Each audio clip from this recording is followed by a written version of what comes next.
அல்லேலூயா. நல்ல கரங்களை தட்டி ஆண்டவருக்கு மகிமை முழு பலத்தோடு. ஹalleluya, ஹalleluya, ஆமென், ஆமென். தாழ்த்துகிறோம் ஆண்டவரே, தொடர்ந்து எங்க கூட பேசுங்கப்பா. இரட்சகர் இயேசுவின் நாமத்தில் பிதாவே, ஆமென், ஹalleluya. வேதத்தை எடுத்துக்கொள்ள மார்க் சுவிசேஷம் 5வது அதிகாரம், 5வது அதிகாரத்தின் 19வது வசனத்தை வாசிக்க கேட்கலாம். மார்க் 5:19. இயேசு அவனுக்கு உத்தரவு கொடாமல், நீ உன் இனத்தாரிடத்தில் உன் வீட்டிற்கு போய் கர்த்தர் உனக்கு இறங்கி உனக்கு செய்தவைகளை எல்லாம், கர்த்தர் உனக்கு இறங்கி உனக்கு செய்தவைகளை எல்லாம் அவர்களுக்கு அறிவி என்று சொன்னார். கர்த்தருடைய பரிசுத்த நாமம் மகிமைப்படுவதாக. இந்த சம்பவம் நமக்கு தெரியும், பலமுறை தியானித்து இருக்கிறோம், அதிகமாய் வாசித்திருப்போம், கேட்டிருப்போம். கடந்த நாட்களில் ஆண்டவர் இந்த வார்த்தைகளை ஜெப நேரத்தில் சிந்தையில் கொண்டு வந்து இடைவிட ஆரம்பித்தார். கர்த்தர் நம்மோடு கூட பேசுவாராக. யாரை பார்த்து கர்த்தர் இந்த வார்த்தையை சொல்லுகிறார்? இந்த வாலிபனை குறித்து நமக்கு தெரியும். 6000க்கும் அதிகமான பிசாசுகளால், அசுத்தாவிகளால் வாழ்க்கையே இழந்து நடுத்தெருவில் நின்னவன் என்று சொல்லலாம். நம்ம ஊர் லாங்குவேஜில் சொல்லணும்னா எல்லாம் இழந்து எங்கே நிற்கிறாங்க? இப்போ நடுத்தெருவில் நிற்கிறாங்க. இவனை குறித்து வேதம் சொல்லுகிறது 5வது அதிகாரம் அதனுடைய 3 முதல், அவனுடைய குடியிருப்பு கல்லறைகளிலே இருந்தது. ஆமென். கல்லறை என்று சொல்லும்போது ஒருத்தங்களை எப்போ கல்லறைக்கு போவோம்? சரி, இறந்த ஆள் எப்போ கல்லறைக்கு போவாங்க? நம்ம பல தடவை போயிட்டு வந்துட்டோம். இறந்தவர்கள் எப்பொழுது கல்லறைக்கு போவார்கள்? அவர்களுடைய லாஸ்ட். ஒரு சரீரத்தை கல்லறைக்கு தூக்கிட்டு போறனாலே அதுதான் அவர்களுடைய முடிவு. இவனுடைய குடியிருப்பு கல்லறைகளில் இருந்தது. இவனும் நினைத்திருப்பான், எல்லாரும் நினைச்சிருப்பாங்க இதுதான் இவனுடைய கடைசி.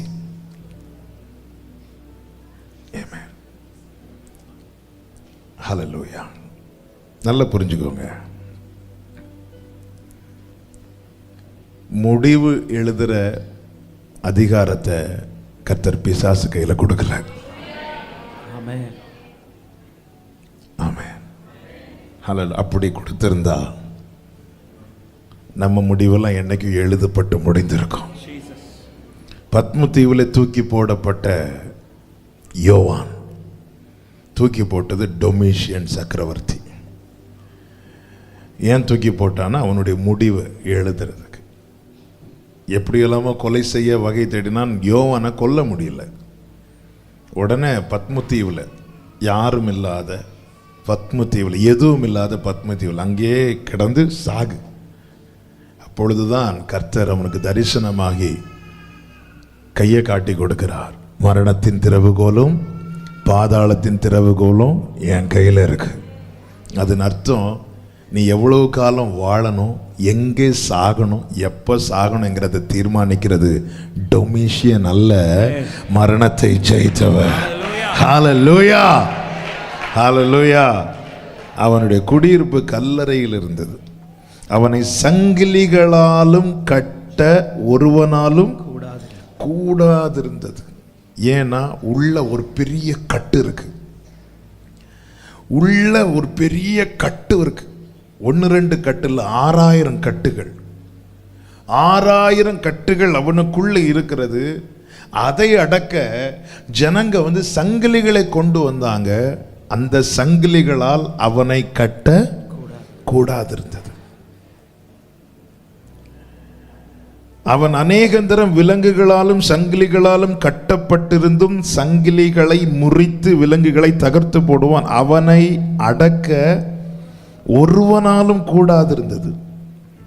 5வது வசனம், அவன் எப்பொழுதும் இரவும் பகலும் மலைகளிலும் கல்லறைகளிலும் இருந்து கூக்குரலிட்டு கல்லுகளினாலே தன்னை காயப்படுத்தி கொண்டிருந்தான். இதுதான் என்னுடைய வாழ்க்கை. ஆமென். இப்பொழுதுதான் ஆண்டவராகிய இயேசு கிறிஸ்து மறுகரையிலே திரளான ஜனங்கள் மத்தியிலே ஒரு புறம் உபதேசம், இன்னொரு புறம் அற்புதம் என ஜனங்கள் ஆச்சரியப்பட்டு அவரை பின்பற்றுகிற கூட்டம் அதிகரிக்கும் போது ஆண்டவர் சொல்லுகிறார், அக்கறைக்கு போவோம் வாருங்கள் என்று. ஆண்டவராகிய இயேசு கிறிஸ்து படகில் ஏற கூட இருந்த 12 சீஷர்களும் அவரோடு கூட படகில் ஏறி இப்பொழுது அவர்கள் இக்கரையை நோக்கி வந்து கொண்டிருக்கிறார்கள். கர்த்தருக்கு மகிமை உண்டாவதாக. இயேசு கிறிஸ்து வரும்போது என்ன செய்து கொண்டு வந்தார் என்றால், அதாவது அக்கறையிலிருந்து இக்கரைக்கு வருவதற்கு முன்னே அவர் செய்த ஒரு காரியம் இருக்கிறது. அதை இங்கே சொல்லப்பட்டிருக்கிறது. கர்த்தருக்கு மகிமை உண்டாவதாக. 8வது வசனத்தை வாசிங்க. ஏனெனில் அவர் அவனை நோக்கி, அசுத்த ஆவியே, இந்த மனுஷனை விட்டு புறப்பட்டு போ என்று சொல்லி இருந்தார். அவர் ஏற்கனவே சொல்லிட்டார்.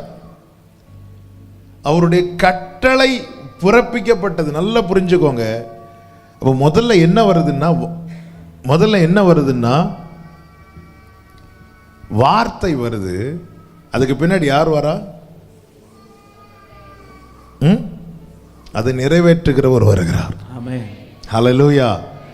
கட்டளை பிறப்பிக்கப்பட்டதின் அடையாளத்தில் ஒன்றுதான் இவர்கள் வருகிற வழியிலே காற்று கொந்தளித்தது, காற்று வீசினது, கடல் என்ன செய்தது? கொந்தளித்தது. அப்பொழுது கர்த்தர் என்ன செய்தார் என்றால் அதை அதட்டுகிறார். 39வது வசனம், 4:39. அவர் எழுந்து காற்றை அதட்டி கடலை அவர் அதட்டுகிறார். கடலை பார்த்து கடலை பார்த்து இறையாதே, பேசாம இரு அப்படின்ட்டார். பேசாம இரு, அதட்டுறார். வார்த்தை யாருக்கு நேராய் வருகிறதோ அவங்க வாழ்க்கையில கொந்தளிப்பு உண்டாகும். அவங்க வாழ்க்கையில காற்றும் எதிராய் பலமாக வீசக்கூடும். ஆனால் ஒன்றை புரிந்து கொள்ள வேண்டும், வார்த்தை அனுப்பினவர் வந்து கொண்டிருக்கிறார். ஹல்லேலூயா. வார்த்தை அனுப்புகிறவர் வந்து கொண்டிருக்கிறார். இப்பொழுது என்ன செய்கிறார்? அவர் வந்து கரையில இறங்கினதும் இவன் தூரத்திலே அவரை கண்டு ஓடி வந்து இவன் பணிகிறான். அப்பொழுது உள்ள இருந்தது பேச ஆரம்பிக்குது. நான் அந்த பிக்சர் அப்படியே உங்களுக்கு சொல்லிட்டு இருக்கிறேன். பேச எனக்கும் உமக்கும் என்ன?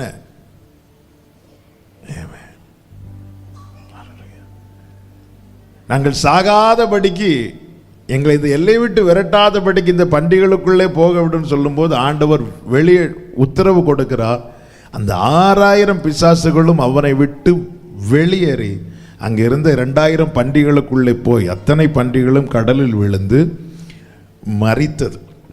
இப்பொழுது 15வது வசனத்தை வாசியுங்கள். இயேசுவினிடத்தில் வந்து லேகியோனாகிய பிசாசுகள் பிடித்திருந்தவன் வஸ்திரம் தரித்து புத்தி தெளிந்திருக்கிறதை கண்டு பயந்தார்கள். இதை புரியும்படி சொல்லணும்னா, பிசாசு பிடித்தவன் இயேசுவினிடத்தில் வந்து உட்கார்ந்து வஸ்திரம் தரித்து உட்கார்ந்து புத்தி தெளிந்திருக்கிறதை கண்டு. ஒரே வார்த்தையில் சொல்லணும்னா, வாழ்க்கையே இதோடு முடிந்ததென்று இருந்தவனுக்கு வார்த்தையினாலே வாழ்க்கை கிடைக்கிறது. ஆமென். ஹல்லேலூயா. வாழ்க்கை இதோடு முடிந்தது. அவனுடைய குடியிருப்பு கல்லறைகளில் இருந்தது.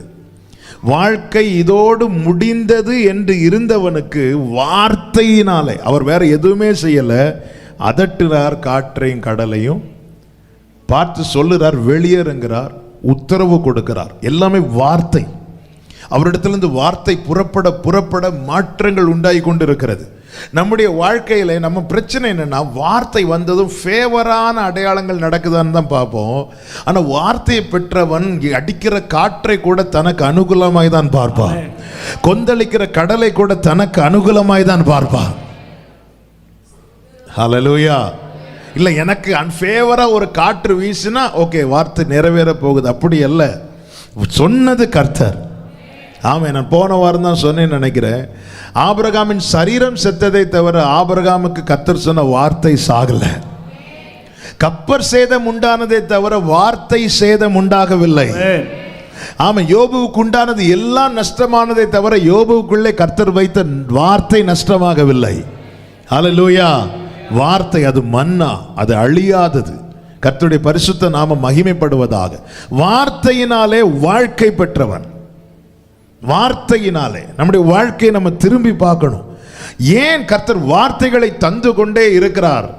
வார்த்தையை தந்து கொண்டே இருக்கிறதுனால தான் பிசாசு நமக்கு ஒரு முடிவை எழுதினானே, அந்த முடிவு அவன் எழுதினபடி நடக்காமல் இன்னும் நானும் நீங்களும் வாழ்ந்து கொண்டிருக்கிற ஒரே காரணம் வார்த்தையை தந்து வாழ வைத்து கொண்டிருக்கிறதுனால.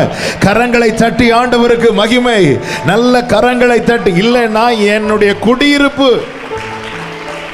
ஆமென், அவனுடைய குடியிருப்பு கல்லறைகளில் இருந்தது. ஒரு கல்லறையில், கல்லறைகளில். அப்ப பிசாசு எழுதுன அத்தனை 6000 பிசாசுகளும் ஒரே முடிவு எழுதுறாங்க. இவங்க அது தொட முடிச்சு. ஒரே ஒருத்தர் இன்னொரு முடிவு எழுதுறார். உனக்கு எதிராக எழுதப்படுகிற 6000 பேனாக்களை விட அந்த ஒருவரால் உனக்காய் எழுதப்படுகிற ஒரு முடிவு இருக்கு, தெரியுமா? ஆமென். 6000 பிசாசுகள் இவனை கொண்டு கல்லறைகளில். உனக்கு என்ன கல்லறை வேணும் செலக்ட் பண்ணு. நம்ம எவ்வளோ செலக்ட் பண்ணியிருக்கிறோம். சிலர் வயசான நாட்களில் செலக்ட் பண்ணுவாங்க. என்ன இங்கே தான் இவன் வாலிபன், இவனுடைய எத்தனை முடிவுகள், இவனுக்காக எழுதப்பட்ட, உலகத்தில் எழுதப்பட்ட அத்தனை முடிவுகளும் இதுதான் இவன் வாழ்க்கை, இதுதான் கடைசி. கர்த்தருக்கு மகிமை உண்டாவதாக. இயேசு வரார். அவர் சொல்லி இருந்தார். பைபிள்ல வேர்ட் பை வேர்டா பார்க்கும்போது தான் அவர் சொல்லி இருந்தார். என்ன சொல்லி இருந்தார்? 8வது வசனம், ஏனெனில் அவர் அவனை நோக்கி அசுத்தாவியே இந்த மனுஷனை விட்டு புறப்பட்டு போ என்று சொல்லி இருந்தார். அவர் சொன்னதுதான் நடக்கும். வாழ்றேன். இன்னைக்கு அநேகருடைய சாட்சி என்னன்னு கேட்டா, வாழ்ந்துட்டு இருக்கிறேன், அவ்வளவுதான். சொல்லி இருக்கிறார், சொல்லிட்டே இருக்கிறார். வாழ்க்கை ஒரு நாள்ல வாராரு. என்ன சொன்னாரோ அதை அவன் வாழ்க்கையில நிறைவேற்ற அவனுக்கு வஸ்திரம், அவனுக்கு உட்கார வைக்கிறார். எங்க கல்லறையில் உட்கார்ந்தவன் இப்பொழுது கர்த்தருடைய பாதத்தில் உட்காருகிறான். நமக்கு தேவன் பாராட்டுகிற கிருபைகளை அந்த ஆர்டர்ல பார்க்க ஆரம்பிச்சாதான் நமக்கு அதனுடைய மேன்மை தெரியும். வஸ்திரம் கொடுக்கிறார், ரட்சிப்பை கொடுக்கிறார், அவர் சமூகத்தில் வந்து உட்கார வைக்கிறார். ஆமென். அடுத்து புத்தி தெளிந்து. தெளிவு யார் கொடுக்கிறவர் தெரியுமா? பரிசுத்த ஆவியானவர். அப்போ எனக்கு வஸ்திரம் கொடுக்கிறார், என்னை சமூகத்தில் உட்கார வைக்கிறார், என்னை ஆவியானவருடைய கீழே என்னை ஒப்பு கொடுக்கிறார். ஹல்லேலூயா. இப்படிப்பட்ட வார்த்தையினாலே வாழ்க்கை பெற்றவன். இன்னொரு காரியத்தை கூட சொல்றேன், நான் செய்திக்குள் இன்னும் போகவில்லை. வார்த்தையினாலே வாழ்க்கை பெற்ற இந்த அனுபவம் இவனுக்கு உண்டானதும் 15 கடைசியில் சொல்லப்பட்டிருக்கிறது. அந்த 14 முதல் வாசியுங்கள். பன்றிகளை மேய்த்தவர்கள் ஓடி இதை பட்டணத்திலும் சுற்றுப்புறங்களிலும் அறிவித்தார்கள். அப்பொழுது சம்பவித்ததை பார்க்கும்படி ஜனங்கள் புறப்பட்டு இயேசுவினிடத்தில் வந்து எதை பார்க்க வந்தாங்க? 14 திருப்பி வாசிங்க. பன்றிகளை மேய்த்தவர்கள் ஓடி இதை பட்டணத்திலும் அதுக்கு முன்னாடி வசனத்துக்கு பன்றிகள் கடலில் பாய்ந்து அமிழ்ந்து மாண்டது. இவங்க உண்மையிலே பார்க்க வந்தது எது அப்படின்னா, கரெக்ட் தான் சொல்லுங்க, பன்றிகளை பார்க்க. யாரை பார்க்க வரல? இயேசுவை விடுங்க, இன்னொருத்தன் கூட அங்க இருக்கிறான். இந்த வாலிபனுக்கு சம்பவித்ததை பார்க்க யாருக்கும் வர மனசு இல்ல. இவ்வளவு கஷ்டப்பட்டான், காயம் தினமும் காயம் தினமும் வேதனை. இவனை பார்க்கறதுக்கு அந்த ஜனத்துல அந்த சொந்தக்காரங்கள ஒருத்தருக்கு கூட வந்து பார்க்க மனசு இல்ல. ஆனா பன்றிக்கு நடந்ததை பார்க்கறதுக்கு ஓடி வராங்க. இத்தனை ஜனங்கள் இருந்தும் இவனை தேடி வரவோ, இவனை பார்க்கவோ, இவனுக்கு இப்படி சம்பவித்தது என்று பரிதாபப்படவோ ஒருத்தருக்கு கூட மனசு இல்லை. ஆனா பன்றிகளுக்கு இப்படி நடந்துச்சு. வாழை கடந்த நாள் காட்டுல வாழை போயிட்டேன்னு பார்க்க போவாங்க, ரப்பர் போயிட்டேன்னு பார்க்க போவாங்க இல்ல. ஒரு மனிதனுடைய ஆத்துமா என்பது எவ்வளவு விலையேற பெற்றது. ஆனா இங்கே ஒருத்தர் தேடி வந்தார் பாத்தீங்களா. இவனை பார்க்கிறதுக்கு இந்த வசனத்தை நீங்க பாத்தீங்கன்னா தெரியும். ஆமென். 6வது வசனத்தை வாசிங்க. அவன் இயேசுவை தூரத்திலே கண்டபோது. அப்ப அவருடைய கண்கள் என்ன செய்து கொண்டிருக்கிறது? என்ன செய்து கொண்டிருக்கிறது? தேடிக்கொண்டிருக்கிறது, தேடிக்கொண்டிருக்கிறது. 5 கடைசியில் சொல்லப்பட்டிருக்கிறது, கல்லுகளால் தன்னை காயப்படுத்தி கொண்டிருந்தான். அப்ப தன் வேதனையில, தன் காயத்துல அவனுடைய கண்கள் எதை தேடுதுன்னா மருந்த தேடுது, ஆறுதலை தேடுது, விடுதலையை தேடுது, ஆரோக்கியத்தை தேடுது, சமாதானத்தை தேடுது. சுற்றிலும் பார்த்தால் பெற்றோர் வரல, சகோதரர்கள் வரல, உறவுகள் வரல, சொந்தங்கள் வரல, ஒருத்தர் வரல. ஆனால் மறுகரையில் இருந்து ஒருவர் படகுல ஏறி அத்தனை தடைகளையும் தாண்டி கரையிலே வந்து இறங்கினார். அவருடைய கண்கள் தூரத்திலே அவரை கண்டதும் க்ளோரி. ஆமென். நான் சொல்ற வார்த்தை உங்க வலது கரத்தை உயர்த்தி சொல்லுங்க, எனக்கு மருந்து இயேசுதான். ஹalleluya. ஆமென். ஆமென். ஹalleluya. இத்தனை பேர் ஒரு பன்றிக்கு ஏதாவது நடந்துன்னா வந்து பார்க்கிறதுக்கு ஆள் இருக்கும். கடந்த நாள்ல ஒரு சிட்டுக்குருவி ஏதோ ஒரு ஊர்ல இறந்துட்டுன்னு சொல்லிட்டு ஊரே துக்கப்பட்டுச்சு. நீங்க நியூஸ் பார்த்தீங்களான்னு தெரியல. ஏதோ ஒரு ஊர்ல ஒரு சிட்டுக்குருவியே ஏதோ ஒரு அது வந்து இறந்துட்டுன்னு ஊரே துக்கப்பட்டுச்சு. ஆமென். ஒரு நாள்ல ஒரு சகோதரர் அவர் வீட்டில் இருக்கிற நாய் இறந்துட்டு, அப்போ நமக்கு தெரிஞ்ச சகோதரர் தான், பல வருஷத்துக்கு முன்னாடி. அப்போ நான் எதேர்ச்சி அவரை பார்க்க போகும்போது இருந்து அழுதுட்டு இருக்கிறார். ஏன் பிரதர் அழுதுங்க? நான் இறந்துட்டு. சரி போட்டு, நான் கஷ்டப்பட்டு வளர்த்துருப்பீங்க. எங்க அப்பா இறந்தப்போ கூட நான் இப்படி அழலை.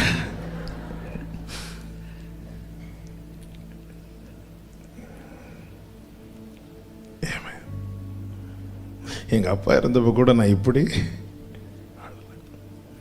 சரி ஒரு அழுது ஒரு 4 நாள் கழிச்சு ஸ்தோத்திர கூட்டெல்லாம் வச்சுட்டு, இந்த உலகம் எதுக்கு முக்கியத்துவம் கொடுக்க பாருங்க.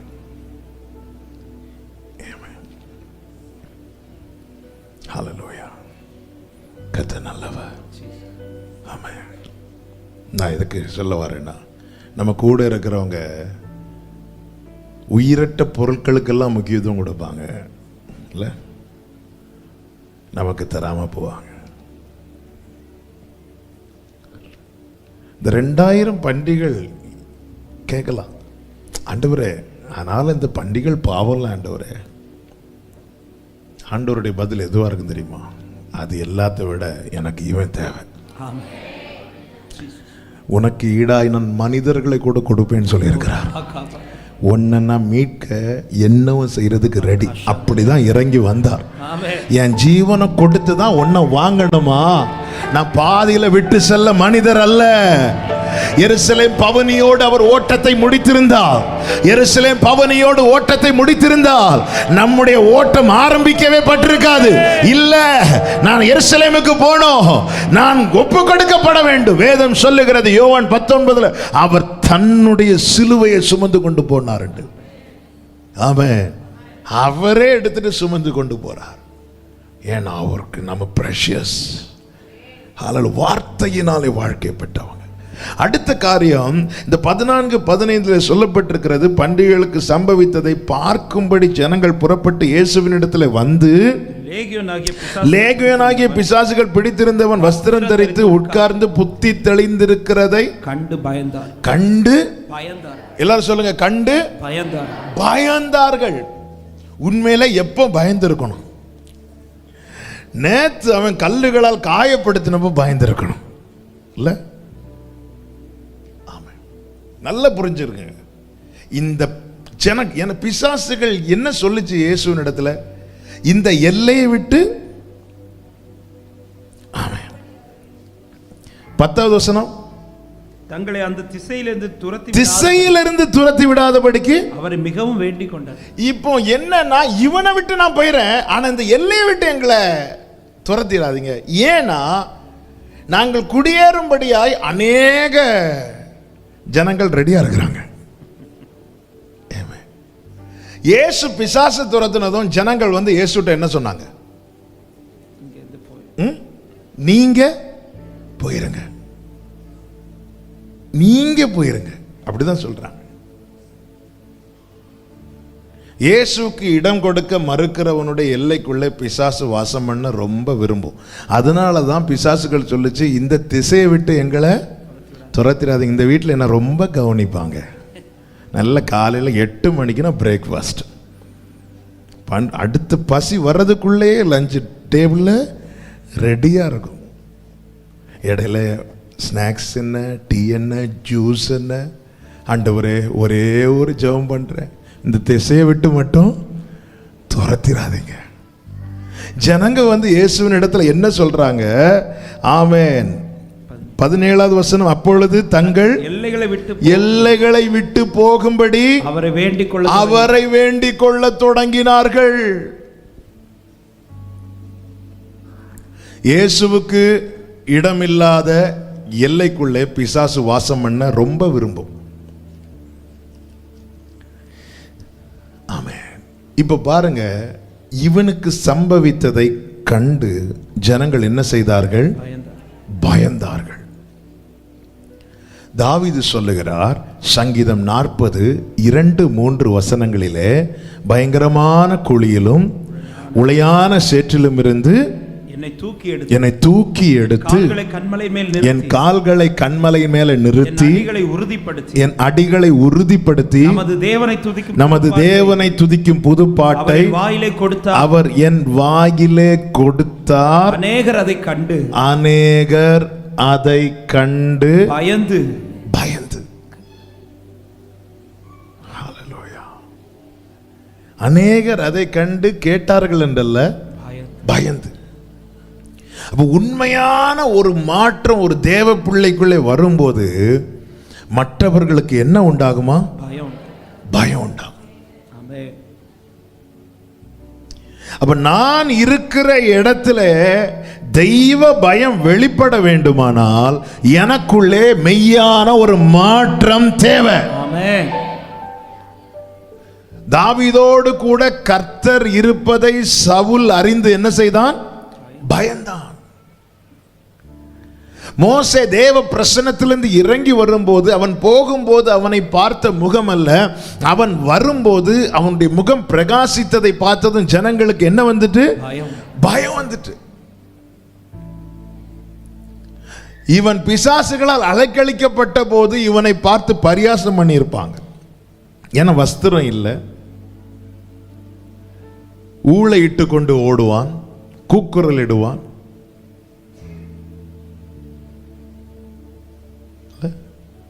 சில பிள்ளைங்களுக்கு சாப்பாடு கொடுக்கும் போது கூட சொல்லி கொடுப்பாங்க, ஒழுங்கா சாப்பிடலன்னு அவன்கிட்ட பிடிச்சு கொடுத்துருவேன்.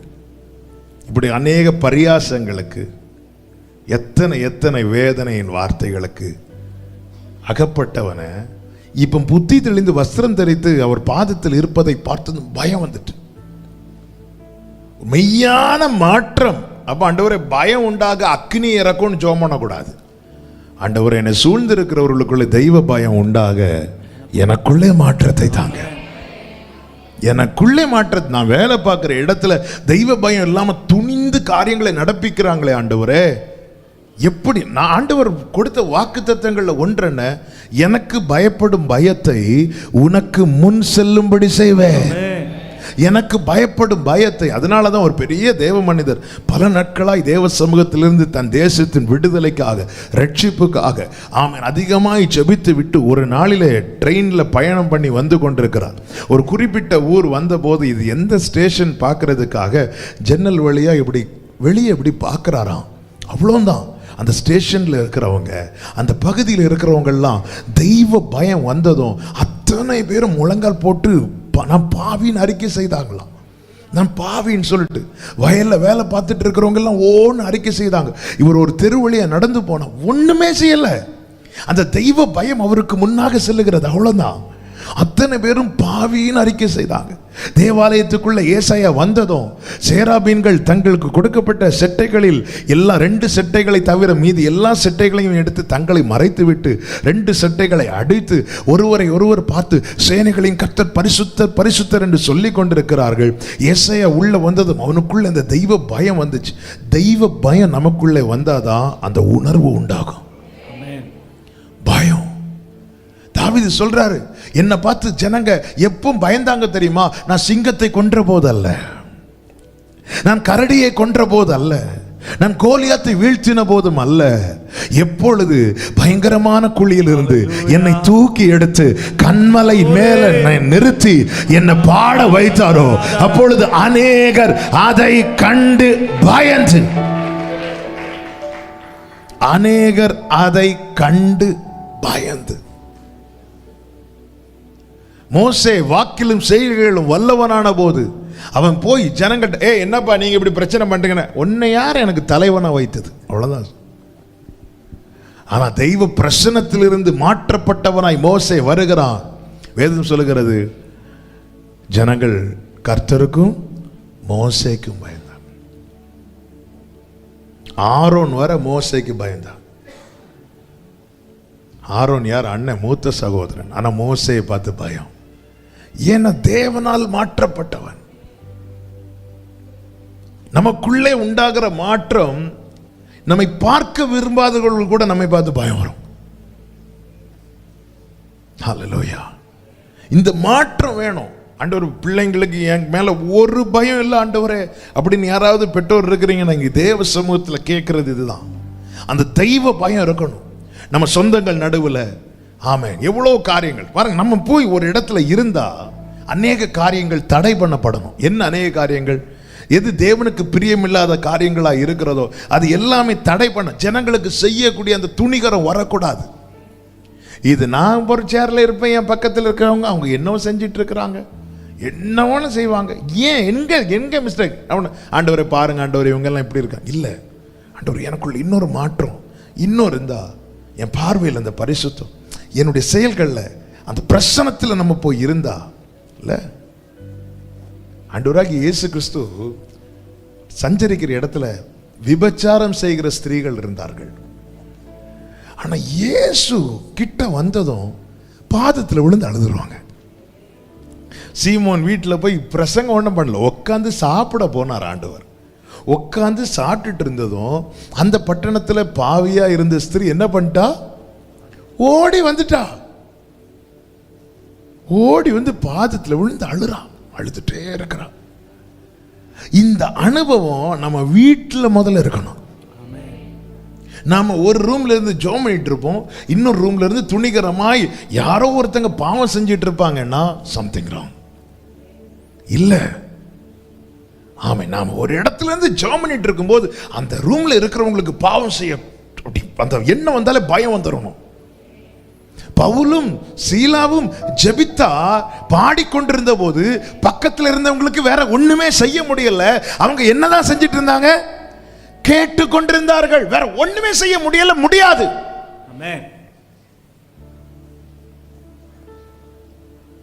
புத்தி தெளிந்து வஸ்திரம் தரித்து பாதத்தில் உட்கார்ந்து, அப்ப ஒரே வழி, நீ எங்க உட்கார்ந்துடணும்? பாதத்தில் உட்கார்ந்துரு, மீதி எல்லாமே நடக்கும்.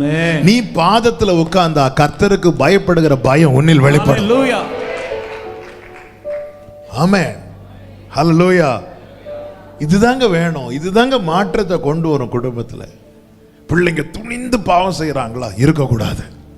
தேவனுக்கு பயப்படுகிற பயம் வேணும். ஹல்லேலூயா. பிள்ளைங்களுக்கு அந்த நடுக்கம் வந்துடணும், நடுக்கம் வரணும். லூக்கால இருக்கு பாருங்க ஒருவர், லூக்கா 2வது அதிகாரம் 9வது வசனத்தை வாசிங்க. லூக்கா அவ்வேளையில் கர்த்தருடைய தூதன் அவர்களிடத்தில் வந்து நின்றார், கர்த்தருடைய மகிமை அவர்களை சுற்றிலும் பிரகாசித்தது. கர்த்தருடைய தூதன் வந்து நின்றான், கர்த்தருடைய மகிமை அவர்களை சுற்றிலும் பிரகாசித்தது. அவர்கள் மிகவும் பயந்தார்கள்.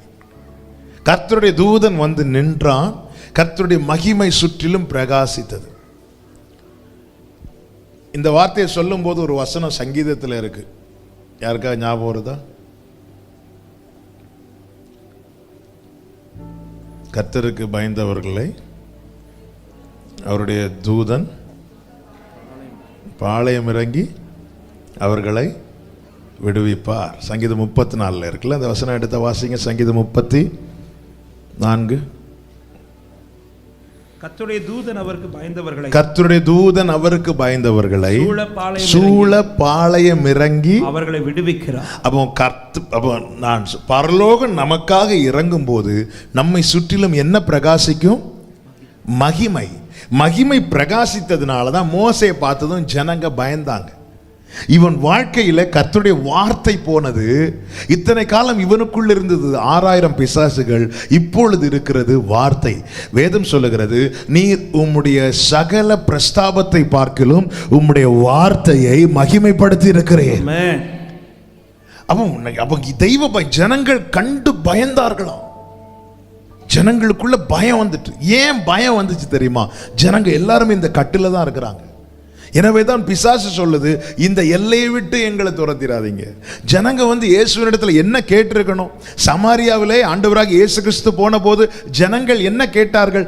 எங்களை விட்டு நீங்க போயிடாதீங்கன்னு சொன்னாங்க. அந்த இடத்துல இயேசு இருந்தார். ஆனால் இந்த பட்டணத்துல வந்தபோது ஜனங்கள்லாம் என்ன சொன்னாங்க தெரியுமா? நீங்க எங்களை விட்டு போயிருங்க. ஆமென். இயேசுவுக்கு நான் திரும்ப இந்த வார்த்தையை சொல்றேன், இயேசுவுக்கு இடம் கொடுக்க மனதில்லாதவனுடைய எல்லைக்குள்ளே பிசாசானவன் விரும்பி வாசம் பண்ணுவான். விரும்பி. ஒரு ஊருக்கு போறோம், நம்ம சொந்தக்காரங்க 5 ஃபேமிலி இருக்கிறாங்கன்னு வச்சுக்கோங்களேன். சில வீட்டில் நம்ம ரொம்ப போனா இங்கே தான் தங்குவேன் இல்லை. சில ஏரியாவுக்கு போகும்போது இந்த லாட்ஜில் தான் நான் ரூம் எடுப்பேன். எது நமக்கு ரொம்ப கம்ஃபர்டபுளாக இருக்குதோ, எது நமக்கு ரொம்ப அனுகூலம் ஃப்ளெக்சிபிளாக இருக்குதோ, எங்கே போனால் ஓகே இங்கே பிரச்சனையே இல்லைன்னு தோணுதோ அந்த இடத்த நம்முடைய இருதயம் விரும்பும். இங்கே பிசாசுகள் சொல்லுது, இந்த எல்கையை விட்டு எங்களை துரத்திராதீங்கன்னு சொல்ல காரணம் என்ன? அவன் பார்த்துட்டான், இவர்களுக்கு இயேசுவை ஏற்றுக்கொள்ள மனசு இல்லை. அவருடைய பிரசனத்துக்காக இவங்க ஏங்குறது கிடையாது, அவருடைய வார்த்தைக்கு இவங்க இடம் கொடுக்கறது கிடையாது. இவங்களுக்கு ஒரு தேவைன்னா மட்டும் வருவாங்க, ஆண்டவர்கிட்ட வாங்கிட்டு போவாங்க. ஆமாம். எங்கே தேவன் தங்கி இருப்பார் தெரியுமா? எங்கே அவருடைய வார்த்தையை கேட்க உட்கார்ந்து இருக்கிறவங்களும் அங்கே தங்கி இருப்பார். ஆமாம். நான் தான் திரும்ப திரும்ப சொல்வேன், சபைக்கு சொல்வேன், அது நீங்க கேட்டாலும் சரி கேட்கலாம் சரி, வார்த்தை பேசப்படும் போது வந்து பாதத்தில் உட்கார பழகுங்க. முடியாதவர்களுக்கு சிலருக்கு வேலை இருக்கும், அப்படிப்பட்டவங்களுக்கு நான் சொல்லலை. உங்களுக்கு வாய்ப்பு இருக்கு, எனக்கு இப்போ வந்து சர்ச்சில் உட்கார முடியும் அப்படின்றதா இங்க என்ன பேசப்படுது? வசனம். நமக்கு இவனுக்கு தெரியல. இவன் நினைச்சிட்டான் நேற்று வரை என்ன ஜனங்க பார்த்து பயந்துட்டு இருந்தாங்கன்னு. இல்ல, நேற்று வரை பார்த்து பயம் வந்து ஒன்ன அது உலகம் கொடுக்கிற பயம். இப்போ பார்த்து பயப்படுகிற பயம் கர்த்தர் கொடுக்கிற பயம். தாவீது சொல்லுகிறார், அநேகர் கண்டு பயந்து கர்த்தரை நம்புவார்கள். இந்த பயம் தான் தேவை. ஹல்லேலூயா.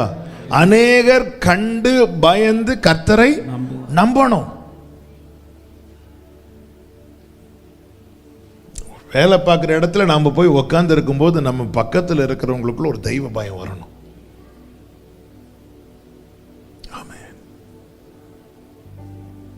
கொஞ்சம் அதை யோசித்து பாருங்க. நம்ம குடும்பத்தில் சொந்தங்கள் நடுவில் ஒரு ஃபங்க்ஷன் போகிறோம், நம்ம மட்டும்தான் ரட்சிக்கப்பட்டவர்களாக இருப்போம். சில காரியங்களை அவங்க ரொம்ப செய்வாங்க, சந்தோஷத்துக்காக மகிழ்ச்சிக்காக நிறைய காரியங்களை செய்வாங்க. வேற வழியில் நம்ம போய் இருக்க தான் வேண்டிய ஒரு சூழ்நிலை இருக்கலாம். ஆனால் அந்த இடத்துல இந்த அனுபவத்தோடு நம்ம போய் இருக்கும்போது அதெல்லாமே அவங்க வந்து கட் பண்ணி வேண்டாம் வேண்டாம் வேண்டாம், என்னன்னு தெரியல, எனக்கு அதை செய்ய தோணலைன்னு சொல்லிட்டு தூக்கி போட்டா இந்த அனுபவம் எவ்வளோ நல்லா இருக்கும். ஹல்லேலூயா. இதுதானங்க வேணும். இதுக்கு தானங்க ஆண்டவர் பேசிட்டு இருக்கிறாரு.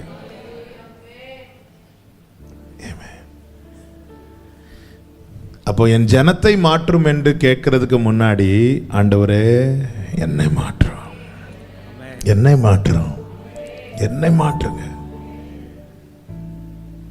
ஹல்லேலூயா. ஃப்ரெண்ட்ஸ் கூப்பிடுறாங்க, இங்க வாப்பா, நம்ம ஒரு காலத்துல எல்லாம் சேர்ந்து இருந்தோம், இன்னைக்கு வாங்க, திருப்பி ஒரு நாள் டைம் கிடைக்குது, வாங்க. போய் இருக்கும்போது ஆமென், வீணான கேலி பேச்சுகள் ஒன்றும் இல்லாம அந்த இடமே, அந்த சூழ்நிலையை மாறுறதை கொஞ்சம் யோசித்து பாருங்க. வேலை பார்க்குற இடத்துல அப்படி ஒரு மாற்றம் வராது. நம்ம பக்கத்து டேபிளில் இருக்கிறவங்க துணிஞ்சு லஞ்சம் வாங்குறவங்களா இருக்கலாம், அல்லது துணிந்து, ஆனால் நம்ம போய் அவங்க பக்கத்தில் வந்து இருக்கும்போதே அந்த காரியங்கள் எல்லாம் மாறி எல்லாம் ஒழுங்கும் கிரமமாய் நடக்கிறத யோசிச்சு பாருங்க. தெய்வ பயம் எங்கே இருக்குதோ அங்கே எல்லாம் கரெக்டாக நடக்கும். ஹல்லேலூயா. நமக்கு ஒரு ஸ்கூல் படிக்கிற பிள்ளைங்களுக்கு ஒரு நாளைக்கு 8 hours இருக்கு. 5 பேர் பாடம் எடுக்கிறாங்கன்னு வச்சுக்கோங்களேன். 5 பேர் பாடம், எந்த டீச்சருடைய ஒர்க்கை வந்து கரெக்டாக செய்வாங்கன்னா, எந்த டீச்சரை குறித்து பயம் இருக்குதோ அந்த ஒர்க்கை கரெக்டாக, நாளைக்கு அசைன்மெண்ட் வைக்கலன்னா இவங்க, நாளைக்கு யாருக்கு அசைன்மெண்ட், அது இந்த சார், அவரை சமாளிச்சிடலாம், இவங்களை தான் சமாளிக்க முடியாது. அப்போ எந்த ஒரு காரியத்தை குறித்து ஒரு பயம் வருதோ அந்த காரியத்தில் வேலை கரெக்டாக நடக்கும். இந்த பைபிளை இதுவரைக்கும் நான் பார்த்தது, பைபிளை படிக்க படிக்க ஆண்டவரே அவங்கள மாற்றுங்க இவங்கள மாற்றுங்கன்னு ஜெபிக்கிறத விட அதிகமாக என்ன மாற்றுங்கன்னு ஜெபித்தது தான் அதிகம். காரணம், அந்த பைபிள் கண்ணாடி நம்மளை கரெக்டாக காட்டி கொடுக்கும். ஹல்லேலூயா. அதனால தான் வேதத்தை நேசிக்கணும், இந்த கண்ணாடியை பார்க்க பழகணும். ஹல்லேலூயா. நம்ம எல்லாம் வேற கண்ணாடி போட்டு மற்றவங்கள தான் பார்ப்போம்ல, நம்மளை பார்க்கணும். நம்மளை ஆண்டவரே நான் மாறினேன்னா என் வீட்டில் தெய்வ பயம் இருக்கணுமே. ஹல்லேலூயா. இயேசு தேவாலயத்துக்குள்ள போய் சாட்டை எடுத்து எல்லாத்தையும் அடிச்சு இது பண்ணார்ல, ஒருத்தரா தடுத்தாங்களா? தடுக்க முடிந்ததா? காவலர்கள் வந்தாங்க, சீஷர்கள் தடுத்திருப்பாங்க. உண்மையிலே காவலர்களை சீஷர்களால் தடுக்க முடியுமா? அப்படி முடிந்திருக்குமானால் கெத்செமனே தோட்டத்தில் ஏன் சீஷர்கள் ஓடணும்? அப்ப அந்த இடத்துல ஒரு சுத்திகரிப்பு நடக்கிறத யாருக்கும் தடுக்க முடியல. இதுதான் நம்ம குடும்பத்துக்கு தேவை. ஆண்டவர் சுத்திகரிக்கிறார், சுற்றி பார்க்கிறார். மார்க் 11:11 சுற்றி பார்க்கிறார், 11:15 சுத்திகரிக்கிறார், 11:27 வாசிங்க, 3 வசனத்தை வாசிங்க. மார்க் 11:11 அப்பொழுது இயேசு எருசலேமுக்கு வந்து தேவாலயத்தில் பிரவேசித்து எல்லாவற்றையும் சுற்றி பார்த்து போனார். சுற்றி பார்த்து போனார். 11:15 அவர்கள் எருசலேமுக்கு வந்தார்கள். இயேசு தேவாலயத்தில் பிரவேசித்து ஆலயத்தில் விற்கிறவர்களையும் கொள்ளுகிறவர்களையும் துரத்தி விட்டு காசுக்காரருடைய பலகைகளையும், இப்போ திருப்பி வந்து சுத்திகரிக்கிறார். இனி 27 அவர்கள் மறுபடியும் எருசலேமுக்கு வந்தார்கள். அவர் தேவாலயத்திலே உலாவிக் கொண்டிருக்கையில், அவர் உலாவிக் கொண்டிருந்தார். இதுதாங்க நமக்கு தேவை. அவர் பார்க்கிறார், சுற்றி பார்க்கிறார், சுத்திகரிக்கிறார், உலாவுகிறார். இந்த அனுபவம் என் வாழ்க்கையில் உண்டாகணும், நான் தங்கி இருக்கிற வீட்டில் உண்டாகணும், நான் போகிற சபையில் உண்டாகணும், நான் வேலை பார்க்குற இடத்துல உண்டாகணும். எங்கே இருந்தாலுமே இயேசு இருக்கிற இடத்துல இதுதான் நடக்கும். யாருக்கும் அதை தடுக்க முடியாது. அதான் தெய்வ பயம், தெய்வ பிரசன்ன வெளிப்படுகிற இடத்துல இந்த மாற்றம் உண்டாகணும். அதை கண்டு ஜனங்களுக்கு பயம் வந்துச்சு. ஹல்லேலூயா. ஆமென். வனாந்திரத்தில் ஒரு கல் எடுத்து தாவீது வைத்து படுத்தான், தூங்கினான். எழும்பி பார்க்கிறான், வானம், ஒரு தரிசனத்தை பார்க்கிறான். வானம் திறந்திருக்கிறது, ஏணி வைக்கப்பட்டிருக்கிறது, அதற்கு மேல கர்த்தர் நிற்கிறார். பைபிள் சொல்லுது அவன் பயந்தானா. அப்ப தெய்வ பிரசன்னம் இருக்கிற இடத்துல பாதுகாப்பு, ஒரு பயம் இருக்கும். அந்த இடத்துல இருக்கிறவங்களுக்கு ஒரு பயம் இருக்கும். பயந்தது அவன் செய்தது என்ன தெரியுமா? தலைகீழ சரிச்சு வச்சிருந்த கல்லை எடுத்து நிமித்து வச்சுட்டான். நான் அதை இப்படி சொல்ல விரும்புகிறேன், ஒரு தெய்வ பயம் வந்துட்டேன்னா எல்லாத்தையும் நாமளே சரி பண்ணுவோம், ஒழுங்குபடுத்துவோம், ஆயத்தப்படுத்துவோம், தீர்மானம் எடுக்கிறான், உறுதிப்படுத்துகிறான், பொருத்தனை பண்ணுகிறான். ஒரு தெய்வ பயம் வந்ததும் ஒருவன் எல்லாமே மாறுது. அவன் எழும்பி கல்லை நிமித்து வைக்கிறான், பலி செலுத்துறான், பொருத்தனை செய்யறான். ஒரு சும்மா எங்க போனோம் என்ன செய்யணும் ஒன்னும் தெரியாம வந்தவன் கல் எடுத்து கீழே வைக்கிறான், படுத்தான், தூங்கினான். ஆனா அந்த இடத்துல கர்த்தர் இருக்கிறார் என்கிற அறிவு வந்ததும் அந்த பயந்து, அந்த வசனத்தை வாசிங்க, ஆதியாகமம் 28, 16, 17, 17வது வசனம். யாக்கோபு நித்திரை தெரிந்து 17வது வசனம். அவன் பயந்து இந்த ஸ்தலம் எவ்வளவு பயங்கரமா இருக்கிறது. பயந்து. அடுத்த வார்த்தை வாசிங்க. இது தேவனுடைய வீடே இல்லாம. அடுத்த வசனம். அதிகாலையில் யாக்கோபு எழுந்து தன் தலையின் கீழ் வைத்திருந்த கல்லை எடுத்து அதை தூணாக நிறுத்தி. அதிகாலையில் எழும்புறான், எல்லாமே கரெக்டா நடக்குது. அதிகாலையில் எழும்புறான், கல்லை எடுத்து கரெக்ட் வைக்கிறான். அடுத்த வார்த்தை. அந்த ஸ்தலத்திற்கு பெத்தேல் என்று பெயரிட்டு, அதற்கு முன்னே அவருக்கு லூஸ் என்னும் பெயர் இருந்தது. அப்பொழுது யாக்கோபு, தேவன் என்னோடு இருந்து நான் போகிற இந்த வழியிலே என்னை காப்பாற்றி உண்ண ஆகாரமும் உடுக்க வஸ்திரமும் எனக்கு தந்து என்னை என் தகப்பன் வீட்டு 18 தூணாக நிறுத்தி அதன் மேல் எண்ணெய் வார்த்து. அதாவது அவன் பான பலி செலுத்துகிறான். அங்கே தெய்வ பயம் வாழ்க்கையில வந்துட்டுனா நடக்க வேண்டியதெல்லாம் தானாக நடக்கும். சகலமும் ஒழுங்கும் கிரமமா இருக்கணும், இருக்கும். ஹல்லேலூயா, ஹல்லேலூயா. மோசே முச்சடிக்கு முன்னாடி ஆண்டவர் பேசிட்டு இருக்கும்போது மோசேக்கு பயமே வரல. போங்க ஆண்டவர், வேற யாராவது அனுப்புங்க. போற வழியில் ஆண்டவர் மோசே என்ன செய்ய பார்த்தாரா? கொல்ல பார்த்தார். உடனே மோசையின் மனைவி என்ன செய்கிறா? ஓடி போய் பிள்ளைக்கு விருத்த சேதனம் பண்ணுகிறாள். ஒரு பயம் வந்துட்டுன்னா எல்லாமே ஆட்டோமேட்டிக்கா நடக்கும். என் வீட்டில் தெய்வ பயம் இருக்கணும், நம்ம இருக்கிற இடத்துல இருக்கணும். இன்னைக்கு அந்த தெய்வ பயம் நஷ்டமானதுனால தான் எல்லாம் ஒழுங்கின்மையும் வெறுமையுமாக காரணம். ஹல்லேலூயா. கைகளை உயர்த்தி ஹல்லேலூயா. ஆமென். கோவிட் ஃபர்ஸ்ட் வந்து ஸ்டார்டிங்ல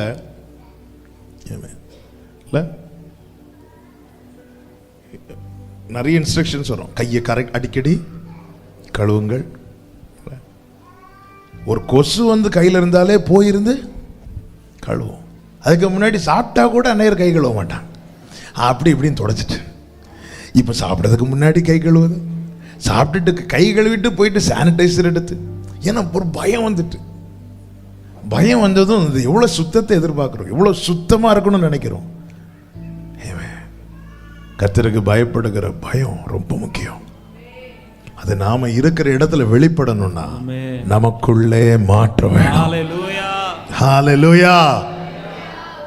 ஆமென். என் வீட்டில் தெய்வ பயம் இருக்கணும்னு எத்தனை பேர் விரும்புறீங்க? எல்லாரும் தான் கை தூக்குவோம், நானும் கை தூக்குவோம். அது பேசும்போது இது ஒரு பெரிய சவாலா இருக்கிறது, நமக்கு முன்னாடி சவாலா இருக்குது. நம்ம பிள்ளைங்க வாழ்க்கை சீர்படும், ஹல்லேலூயா, ஸ்திரப்படும். ஆமே. நான் இன்னொரு பாயிண்ட் தான் ரொம்ப வலியுறுத்தி பேசும்படி நான் அதை பெருசாக எழுதி வச்சேன். ஆனால் இந்த பாயிண்ட் ஆண்டவர் பேச வச்சுட்டு இருக்கிறான். ஆமே. கர்த்தருக்கு மகிமை உண்டாவதாக. ஆபிரகாம் இருந்த வரைக்கும் பெலிஸ்தியர் ஆபிரகாம் தோண்டின துறவை மூடி போடவில்லை, ஏன்னா பயம் இருந்துச்சு. ஆனால் ஆபிரகாம் மரித்த பிறகு ஆபிரகாம் தோண்டின துறவை வந்து மூடி போட்டாங்க. அது 27 இருக்கிறது, 26 இருக்கு, எடுக்க வேண்டாம். அப்போ ஆபிரகாம் வயசானவர், கையில் ஒரு கோலை வச்சு நடக்கிறவர். ஏன் பெலிஸ்தியர் அப்ப மூடி போடல? ஒரு பயம் இருந்துச்சு. அந்த தெய்வ பயம் விளங்கணும், வெளிப்படணும். ஆதியாகமம் 35வது அதிகாரத்தில் கர்த்தருக்கு மகிமை உண்டாவதா யாக்கோபு பெத்தேலுக்கு போகும்போது ராகேல் லேயாள் எல்லாம் பார்த்து சொல்லுவாரு. 2வது வசனத்தை வாசிங்க. அப்பொழுது யாக்கோபு தன் வீட்டாரையும் தன்னோட கூட இருந்த மற்ற அனைவரையும் நோக்கி, உங்களிடத்தில் இருக்கிற அந்நிய தெய்வங்களை விலக்கி போட்டு உங்களை சுத்தம் பண்ணி கொண்டு உங்கள் வஸ்திரங்களை மாற்றுங்கள். ம். நாம் எழுந்து பெத்தேலுக்கு போவோம் வாருங்கள் என்று சொல்லும் போது 4வது வசனம், அப்பொழுது அவர்கள் தங்கள் கையில் இருந்த எல்லா அந்நிய தெய்வங்களையும் தங்கள் காதணிகளையும் யாக்கோபிடத்தில் கொடுத்தார்கள். யாக்கோபு அவைகளை ஒரு மரத்தின் கீழே புதைத்து போட்டான். அடுத்த வசனம், பின்பு பிரயாணம் புறப்பட்டார்கள். அவர்களை சுற்றிலும் இருந்த பட்டணத்தாருக்கு தேவனாலே பயங்கரம் உண்டானதினால் அவர்கள் யாக்கோபின் குமாரரை பின்தொடராதிருந்தார்கள். மாற்றத்துக்கு தங்களை ஒப்பு கொடுக்கிறாங்க. உலகத்துக்கு ஒத்த காரியங்கள் வேண்டாம், லாபானின் விக்கிரங்கள் வேண்டாம், எல்லாத்தையும் மாத்துறாங்க. இஸ்மவேலின் அடையாளமான காதணியை கலத்தி போடுறாங்க. நான் இஸ்ரவேலன். கர்த்தர் யாக்கோபை யாரா மாத்திட்டாரு? இஸ்ரவேலா மாத்திட்டார். காதணிகள் யாருடைய அடையாளம்? இஸ்மவேலின் அடையாளம். நியாயாதிபதிகள் இருக்கிறது, அவர்கள் இஸ்மவேலரா இருந்தபடியினாலே, காரணம் அந்த அடிமையின் சின்னம் தான் காதை சேர்த்து என்ன செய்வாங்கன்னா குத்துவாங்க, ஓட்ட போடுவாங்க. அது அடிமையின் சின்னம் இஸ்மவேல். அப்ப இவங்க புறப்படுறாங்க. எதை நோக்கி புறப்படுறாங்கன்னா கானானை நோக்கி புறப்படுறாங்க. புறப்படும் போது கர்த்தர் தரிசனமாகிறார், பேசுறார். வர வழியில வேற பிரச்சனை, 30 நாள்ல இன்னொரு பிரச்சனை நடந்துச்சு. ஆமா, இப்போ இவ்வளவு துணிகரமான காரியங்கள் நடக்க காரணம் என்ன? தெய்வ பயம் இல்லாததுனால. நான் புறப்படும் போது எனக்கு பயப்படும் பயத்தை நான் உனக்கு முன் செல்லும்படி செய்வேன். இங்க பாருங்க, இவங்க அந்த பிரதிஷ்டைக்கு வராங்க, அந்த அர்ப்பணிப்புக்கு வராங்க. அதன் பிறகு வேதம் சொல்லுகிறது, பின்பு பிரயாணம் புறப்பட்டார்கள். இதுக்கு முன்னாடி லாபான் புறப்பட்டு வரான், ஏசா வரான், வர வழியில இன்னொரு பிரச்சனை, வேதனை மேல வேதனை தான் யாக்கோபுக்கு இருந்துச்சு. ஆனா எப்போ இவைகள் வேண்டாம் என்று தங்களை விட்டு கொடுத்தார்களோ பின்பு பிரயாணம் புறப்பட்டார்கள். அவர்களை சுற்றிலும் இருந்த பட்டணத்தாருக்கு என்ன உண்டாயிட்டா? தேவனாலே பயங்கரம் உண்டானதினால் அவர்கள் யாக்கோபின் குமாரரை பின்தொடராதிருந்தார்கள். இன்னைக்கு துணிந்து சத்துரு பின்தொடர்றானா? ஆண்டவர் உணர்த்துற காரியத்தை தூக்கி போட்டுருங்க, வேண்டாம். தேவனால உண்டாகிற பயங்கர வெளிப்படணும், தெய்வ பயம் வெளிப்படணும். குமாரரை பின்தொடரலையா? நீங்க 34வது அதிகாரத்தையும் 35வது அதிகாரத்தையும் வீட்டில் போய் வாசிங்க. எவ்வளவு வேதனை, எவ்வளவு வேதனை. ஏன் இந்த துணிகரம் வந்துச்சு? தேவனுக்கு பயப்படுகிற பயம் இல்லாம போனதுதானே காரணம். மாற்றம் உண்டானால் தெய்வ பயம் வெளிப்படும். கைகளை உயர்த்தி ஆமென் சொல்லுங்க. இதுதான் வேதம், இதுதான் சத்தியம். மாற்றம் உண்டானால் தெய்வ பயம் வெளிப்படும். தெய்வ பயம் வெளிப்பட்டால் மட்டும்தான் 5:1 பிரயாணம் புறப்பட முடியும். யாக்கோபு எங்கே பிரயாணத்தை ஆரம்பிக்கிறார்? 31வது அதிகாரம்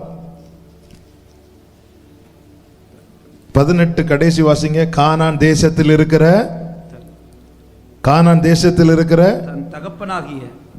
தன் தகப்பனாகிய ஈசாக்கின் இடத்துக்கு போக புறப்பட்டார். இங்க பிரயாணம் ஸ்டார்ட் ஆகுது. ஆனா பயங்கர தடை தடை தடை தடை தடை. என்ன ஆண்டவரே இது?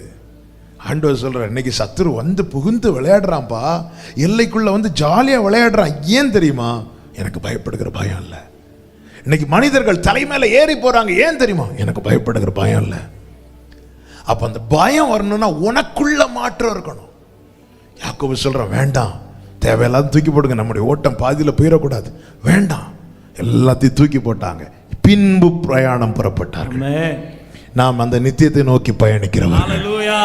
நாம் மாத்திரமல்ல, நம்முடைய குடும்பம், நம்முடைய தலைமுறை, நானும் என் வீட்டாருமோ வென்றால், ஹalleluya. வழியில எது தடை? அது வேண்டாம். அது இருந்துச்சுன்னா சத்துரு உரிமை பாராட்டுகிறது ஒன்றும் நமக்குள்ள இருக்கக்கூடாது. ஆமென். ஹalleluya, ஹalleluya. 2 டீம் விளையாடுவாங்க, எந்த கேம் ஆனாலும், கிரிக்கெட் ஆகட்டும், ஃபுட்பால் ஆகட்டும். ஆமாம், இது இந்தியன் கிரிக்கெட் டீம்னு எப்படி சொல்லுவோன்னா, ஆமாம், அவங்களுக்குள்ள வஸ்திரத்தை வச்சுல. ஆமாம், இந்தியன் கிரிக்கெட் டீம் விளையாட வரும்போது பாகிஸ்தான் ட்ரெஸ்ஸை போட்டுட்டு வந்துட்டா இல்லை, எவ்வளோ வித்தியாசம் இருக்கு. நீங்கள் உலகத்தார் அல்ல. நம்முடைய கிரியைகள், நம்முடைய சுபாவங்கள், நம்முடைய வேஷங்கள் அதை காட்டி கொடுக்கணும். அந்தரங்கமும் வெளியரங்கமும் கர்த்தருடைய பார்வையில் யாருக்கு ஒரே போல் இருக்கிறதோ அவர்களுக்கு முன்பாக கர்த்தருக்கு பயப்படுகிற பயம் செல்லும். மோசே வந்து நின்னப்போ ஆரம்பத்தில் பார்வோன் நடுங்கினான். பின்பு மோசே கிட்ட பார்வோன் என்ன சொன்னான் தெரியுமா? வேண்டிக் கொள்ளுங்கள், எனக்காக வேண்டிக் கொள்ளுங்கள். அந்த மாற்றம் வரும்போது உங்க ஜெபத்தை பார்த்து பரியாசம் பண்றவங்க உங்ககிட்ட வந்து சொல்லுவாங்க, நீங்க ஜெபம் பண்ண நடக்கும், எனக்காக ஜெபம் பண்ணுங்க. இந்த மாற்றம் தேவை. இன்னொரு காரியத்தை, இன்னும் 3 காரியத்தை அப்படியே சொல்லி நான் ஜெபிக்க விரும்புகிறேன். இங்கே இவன் என்ன செய்கிறான்? இந்த மாற்றம் உண்டான போது ஜனங்க வந்து சொல்றாங்க, நீங்க எங்க ஊரை விட்டு போயிருங்க அப்படின்னு.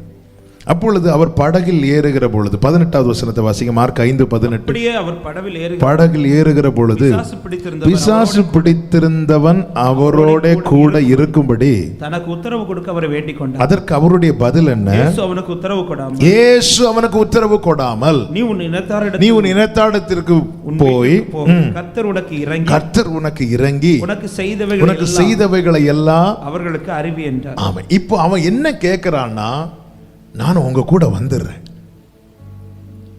இப்ப இயேசு என்ன செய்கிறார்? எங்கிருந்து வந்தாரோ அங்கே போக படகுல ஏறுறார். ஏறும்போது அவரால் மாற்றம் உண்டானவனுடைய ஜெபம் எதுவா இருந்துச்சுன்னா, நான் உங்க கூட வந்துடுறேன். உண்மையில் இந்த ரட்சிக்கப்பட்ட அனுபவத்தில் எல்லாருடைய ஜெபமும் இதுதான். என்ன தெரியுமா? ஆண்டவரே என்னை கூட்டிட்டு போயிருங்க ஆண்டவரே. அதான் அந்த ரட்சிக்கப்பட்ட அந்த ஆரம்பத்தில் அதான் ஆண்டவர் சொன்னார், ஆதியில் உனக்கு இருந்த அன்பு ஆதியிலே, ஆனால் உன் பேரில் எனக்கு ஒரு குறை உண்டு. ஏன்னா ஆதியில உனக்கு இருந்த.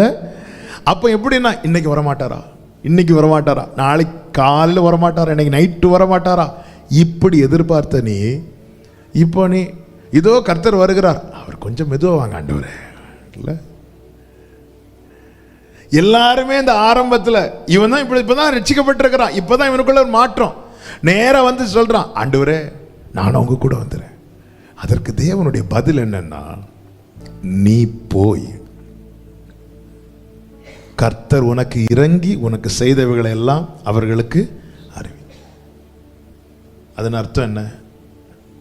இந்த பாரு, உன் தேவை சந்திக்கப்பட்டுட்டு இனி உன்னாலதான் இந்த பட்டணத்தின் தேவை சந்திக்கப்பட போகிறது. ஆமென்.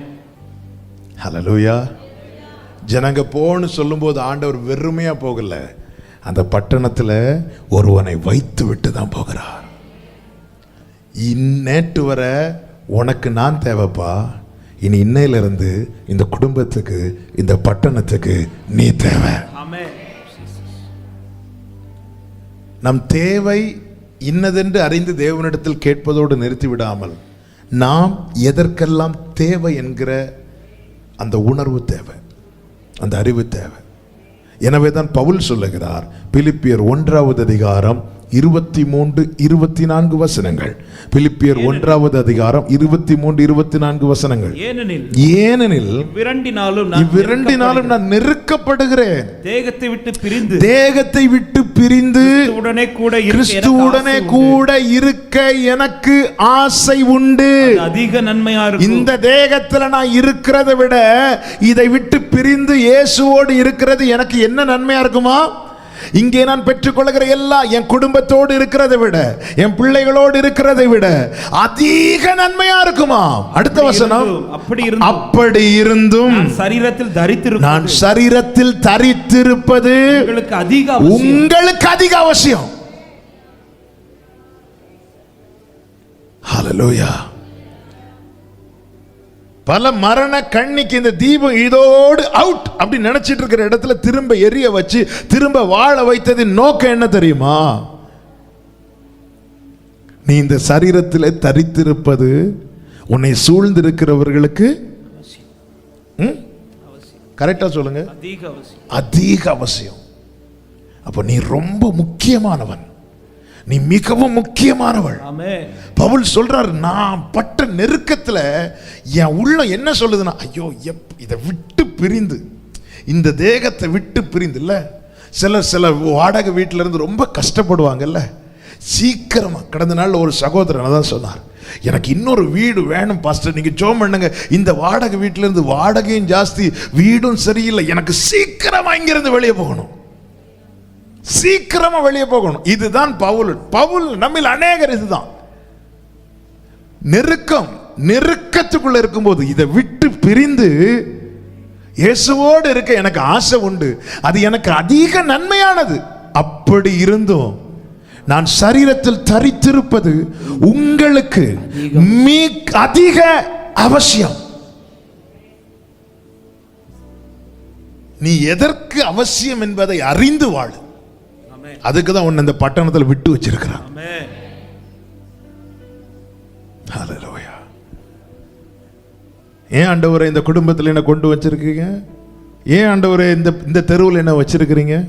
ஏன் ஆண்டவரை இந்த மாவட்டத்தில் வச்சிருக்கிறீங்க? ஏன் ஆண்டவரை இந்த மாநிலத்தில் வச்சிருக்கிறீங்க? ஏன் ஆண்டவர் இந்த நாட்டில் கொண்டு என்ன வச்சிருக்கிறீங்க?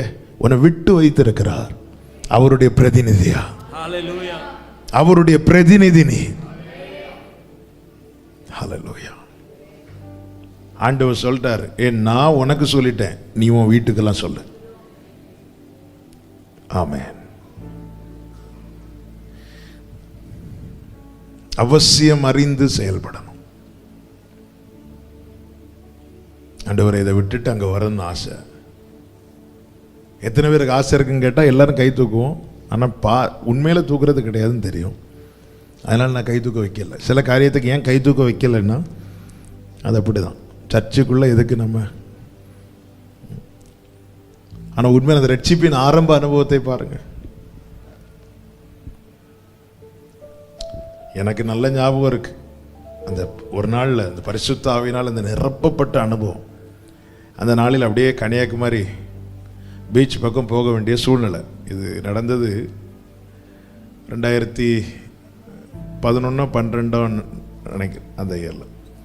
அப்போ அப்படியே போகும்போது நான் இப்போ என்ன நினச்சேன் தெரியுமா? இப்போ சுனாமி வராதா? அப்படியே போயிட்டு இருக்கேன் காரில், இப்படியே கடலையே பார்த்துட்டு, ஏன்னா எனக்கு அந்த அப்படியே பார்த்துட்டு இப்போ சுனாமி வராதா? எதுக்கு? உடனே அதுக்கப்புறம் அங்கே போனேன். வரும்போது ஆண்டவரே காத்துக்கொள்ளுங்க ஆண்டவரே. ஷூட்டிங்கெல்லாம் போகும்போது ஆண்டவரே ஒரு சேதம் வராதபடி காத்துக்கொள்ளுங்க ஆண்டவரே.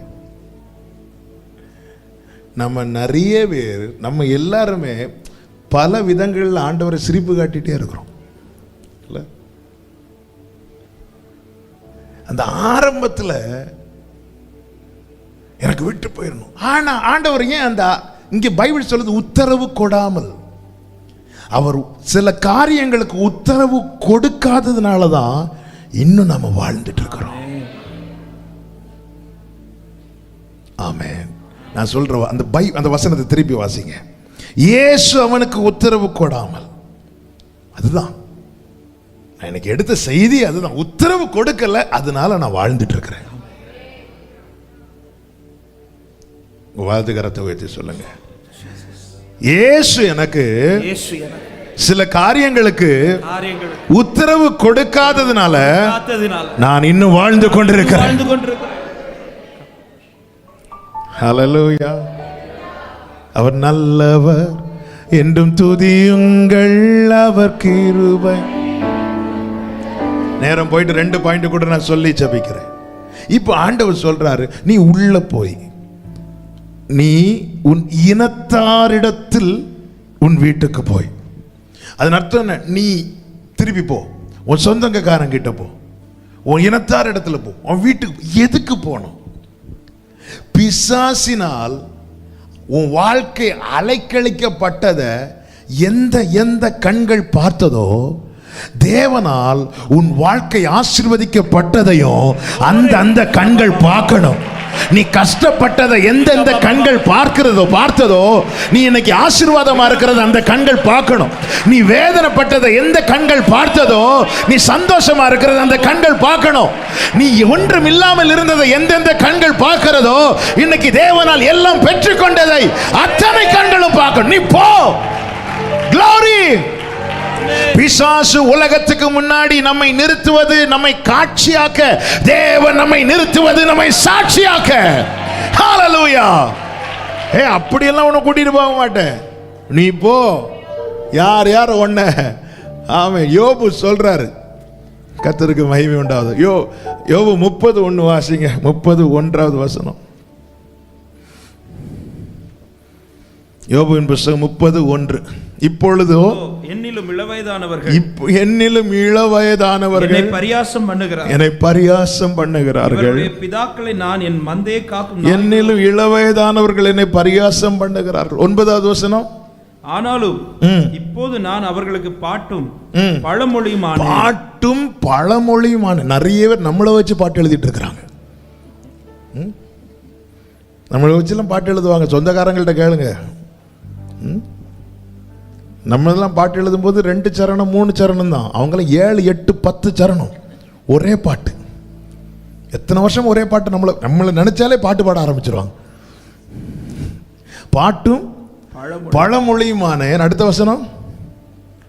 என்னை அருவருத்து எனக்கு தூரமானார்கள். கர்த்தர் செய்த காரியம் என்ன? 42வது அதிகாரம் 10-11 வாசிங்க. யோபு சிநேகிதருக்காக வேண்டுதல் செய்தபோது கர்த்தர் அவன் சிறையிருப்பை மாற்றினார். யோபுவுக்கு முன்னிருந்த எல்லாவற்றை பார்க்கிலும் தனியாய் கர்த்தர் அவனுக்கு தந்தரளி. அடுத்த வசனம். அப்பொழுது அவனுடைய எல்லா சகோதரிகளும் முன் அவனுக்கு அறிமுகமான அனைவரும் அவரிடத்தில் வந்து. இதுக்கு முன்னாடி அறிமுகமானவங்க பிசாசினால் அவனுக்கு ஒரு சோதனை வந்து எல்லாம் இழந்த போது அவனை விட்டு தூரம் போனாங்க. கர்த்தர் சொல்லிட்டார், யோபுவே சொல்லிட்டார், ஆண்டவரே நீங்க தேடுனா நான் இருக்க மாட்டேன், என்ன தூக்கிருங்க. ஆண்டவர் சார் யோபு வெயிட் பண்ணு, அப்படிலாம் தூக்க மாட்டேன். உன்னை வச்சு பாட்டு எழுதுனா பாத்தியா, நீ அநேகருக்கு பழமொழியான தெரியுமா, அத்தனை பேரையும் வர வைப்பேன். உனக்கு முன் அறிமுகமான ஆணை. தேவனுடைய செயல் வந்து அவர் என்னையும் பார்ப்பார், என்னை சுத்தியும் பார்ப்பார். நான் என்ன நினைக்கிறேன்னு பார்ப்பார், என்னை சுத்தி இருக்கிறவங்க என்ன நினைக்கிறாங்கன்னு பார்ப்பார். ஒன்னையும் விட மாட்டார். ஆண்டவர் சொன்னார், 6000 பிசாசினால் நீ வாழ்வு இழந்ததான் இந்த ஜனங்க பார்த்திருக்கிறாங்க. எந்தெந்த கண்கள் நீ அலங்கோலமாக்கப்பட்டதை பார்த்துச்சோ அத்தனை கண்களும் நீ வாழ்ந்திருக்கிறத பார்க்காம உன்னை நான் எடுக்க மாட்டேன். நான் இப்பொழுது உனக்கு உத்தரவு கொடாதது உன்னை சாட்சியாய் நிறுத்தவே. ஹalleluya, ஹalleluya, ஆமென். அடுத்த ஒரு காரியத்தை சொல்லி முடிக்கிறேன். உன்னுடைய சாட்சி மிக அவசியம். ஆமென். ஒரு நிமிஷம் அப்படியே கண்களை மூடி பைபிளை நெஞ்சோடு சேர்த்து வச்சு ஒரு கையை வானத்துக்கு நேராக உயர்த்தி, ஆண்டவரே என் சாட்சி அவசியம், ஆண்டவர் என் குடும்பத்துக்கு என் சாட்சி அவசியம்,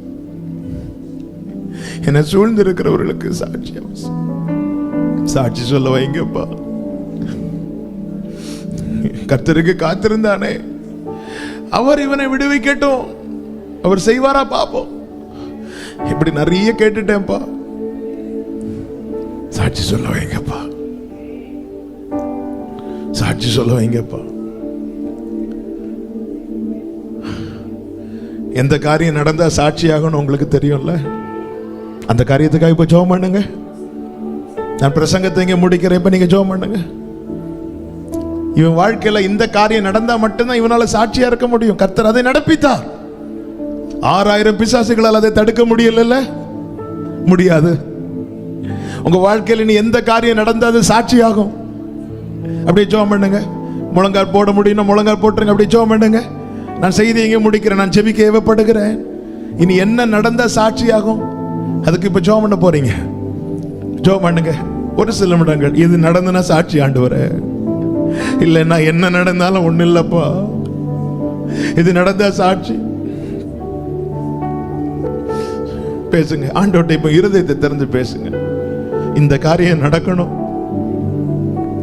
என் வாழ்க்கையில. லகா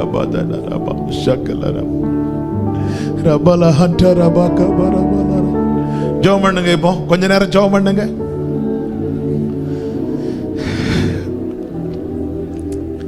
ஆண்டவரே, உங்களை நம்ப பண்றதுக்கு மற்றவங்க வாழ்க்கையில் நடந்ததுதான் இன்னைக்கு வரை எடுத்து சொல்ல வேண்டியதா இருக்குப்பா. என் வாழ்க்கையில நடந்தது எனக்கு சொல்லும்படியா.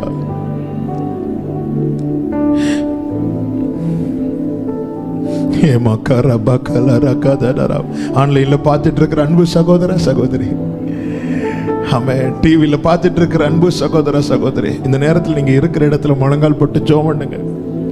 இந்த காரியம் நடந்துச்சுன்னா என் சொந்தங்கள் மத்தியில் ஒரு சாட்சியா இருக்குமே, என் பட்டணத்துல சாட்சியா இருக்கும், என் இனத்தார், என் வீட்டில் இருக்கிறவங்க, நான் போய் சொல்லுவேனே, என்னை தேடி வந்தா, எனக்கு இதை செய்தார், அலைக்கழித்த பிசாசை அப்புறப்படுத்தினார், இழந்த வஸ்திரத்தை திரும்பி தந்தார், எனக்கு வாழ்வை தந்தார், எனக்கு நன்மையை செய்தார். அப்படியே ஜெபம் பண்ணுங்க. உங்க இருதயத்தை இப்ப ஊற்றுங்க, ஊற்றுங்க. ஆண்டவரே, நான் ஒவ்வொரு வருஷமா எதிர்பார்த்துட்டு இருந்தேன், நான் சாட்சி சொல்லுவேன், இந்த வருஷம் சொல்லுவேன், இந்த வருஷம் சொல்லுவேன், இந்த வருஷம் சொல்லுவேன். என்னை சாட்சியாய் நிறுத்த உங்களால மட்டும்தான் கூடும். என்னை சாட்சியாய் நிறுத்த உம்மால் மாத்திரமே கூடும். உம்மால் மாத்திரம். கர்த்தருடைய சமூகத்தில் கண்ணீரை அந்நாளை போல ஊற்று சகோதரி, அந்நாளை போல ஊற்று சகோதரா. சத்தமிட்டு அழணும் தோணுச்சுன்னா இப்ப சத்தமிட்டு அழு. யாரையும் பார்க்காத, எதையும் பார்க்காத, உன்னை கொண்டு வந்து அவர் சமூகத்தில் உட்கார வச்சு உன்னோடு பேசி இருக்கிறார். தேவ சமூகத்தில் கண்ணீரோடு இன்னைக்கு நீ கேட்கிற விண்ணப்பம், அன்னைக்கு ஏலியை கொண்டு சொன்னாரே, நீ விண்ணப்பித்தபடி, நீ கேட்டபடி உனக்கு ஆகிட்டு என்று, சமாதானத்தோட போ, நீ இஸ்ரவேலின் தேவனிடத்தில் கேட்ட உன் விண்ணப்பத்தின்படி அவர் உனக்கு கட்டளையிடுவாராக என்று ஏலி சொன்னது போல, இன்னைக்கு இயேசு கிறிஸ்துவின் நாமத்தில் யார் யார் கண்ணீரோடு உங்கள் காரியங்களை, விண்ணப்பங்களை வைத்துக் கொண்டிருக்கிறீர்களோ, உங்களுக்கு சாட்சியாவதற்காக நீ கேட்ட உன் விண்ணப்பத்தின்படி அவர் உனக்கு கட்டளையிடுவாராக. ஜெபம் பண்ணு, ஆண்டவர்ட்ட ஜெபம் பண்ணு. Leka bahatara baba, odara balaka baba, hantarela radana, yela radana ralara. கேளுங்க, என்ன காரியத்தை இப்போ கேட்குறீங்க? அவர் சமீபமா இருக்கையில் நோக்கி கூப்பிடுங்க. அவர் சமீபமா இருக்கையில் நோக்கி கூப்பிடுங்க. இது கண்டடையத்தக்க சமயம். ஆவியானவர் அசைவாடுகிறார், ஆவியானவர் உலாவுகிறார். ரபா கலா ரபா. கதறணும்னு தோணுச்சுன்னா கதறுங்க. உன் சத்தத்தை அடக்கி கொள்ளுகிற வேலை அல்ல இது. அப்ப நான் சாட்சி அணிக்கணும் சொல்லி செஞ்சுட்டு அனுப்புறீங்க. நீ உன் இனத்தார் இடத்துக்கு போ, உன் வீட்டில் போய் கர்த்தர் உனக்கு இறங்கி செஞ்சத ஆண்டவர், அப்ப நான் சாட்சி சொல்லணும்னா நீங்க எனக்கு இறங்கி செய்யணும்பா. நீங்க எனக்கு இறங்கி செஞ்சாதான் எனக்கு சாட்சி, இல்லைன்னா எனக்கு சொல்ல முடியாது. ஆண்டவர், நான் என்ன சொல்லுவேன்? ஆண்டவரே,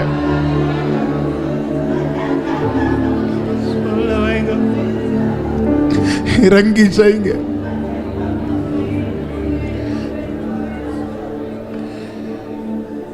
ஜெபம் பண்ணுங்க, விட்டுறாதீங்க. அவங்க இருதயத்தை அப்படியே ஊட்டுருங்க. பதில். Thank you father.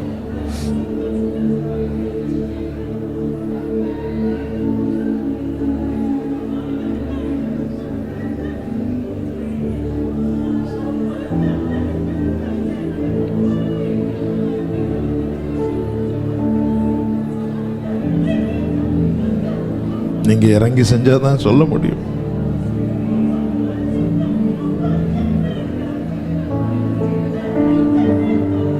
ஓங்கி நிக்கிற நிந்தையின் சத்தம் அடங்கணும்னா நான் சாட்சி சொன்னாதான் அடங்கும். ஆண்டவரே, அநேக கேள்விகளுக்கு பதில் என் சாட்சி தான். ஆண்டவரே, இறங்குங்க, இறங்குங்கப்பா, இறங்கும் ஆண்டவரே.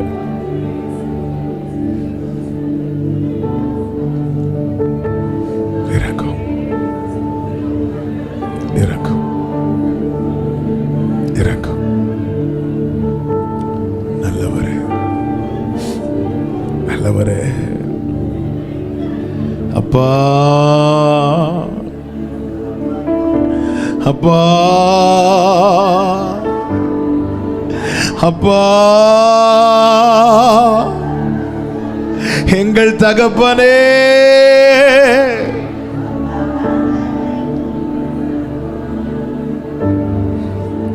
அப்பா, எங்கள் தகப்பனே,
என் கண்ணீருக்கு பதில் தருவார்,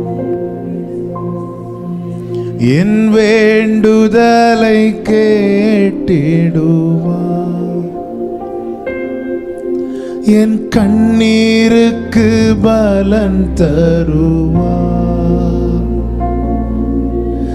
என் வேண்டுதலை கேட்டிடுவார். என்னை வெறுமையாய் விடமாட்டார்,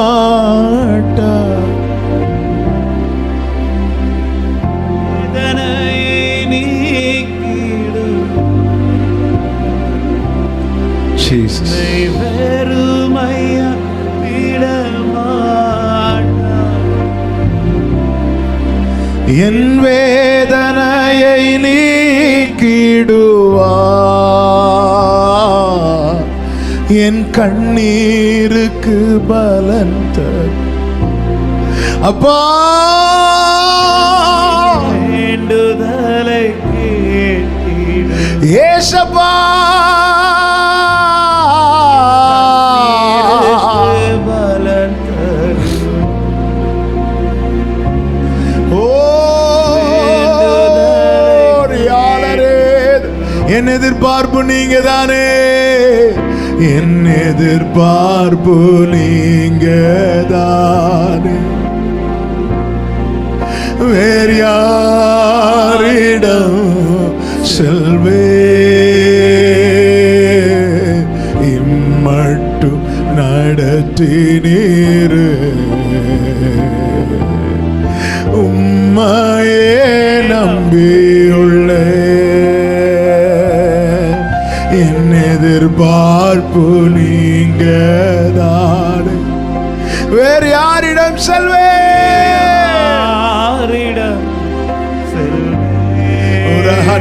ஆராதனரே நடத்தினீரே. ஓ என் எதிர்பார்ப்பு நீங்க தானே, ஏசப்பா ஏசப்பா, இம்மட்டும் நடத்துறீங்க.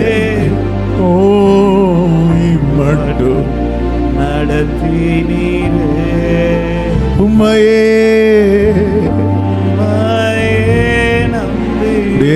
ரெண்டு கைகளை உயர்த்தி நம்பு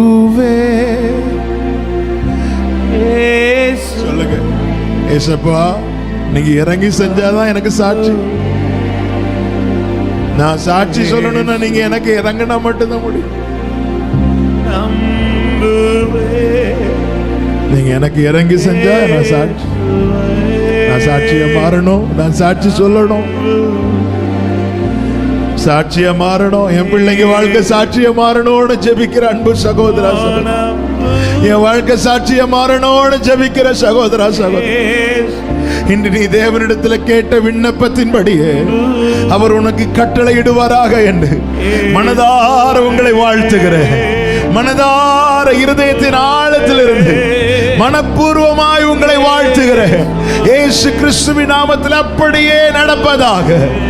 ஆமென், ஆமென், ஆமென், ஆமென். Glory. அப்படியே ஒரு 2 நிமிஷம் நல்ல கைகளை தட்டி அந்நிய பாஷைகளை பேசி முழு பெறச்சோடு தெய்வ பிரசனம்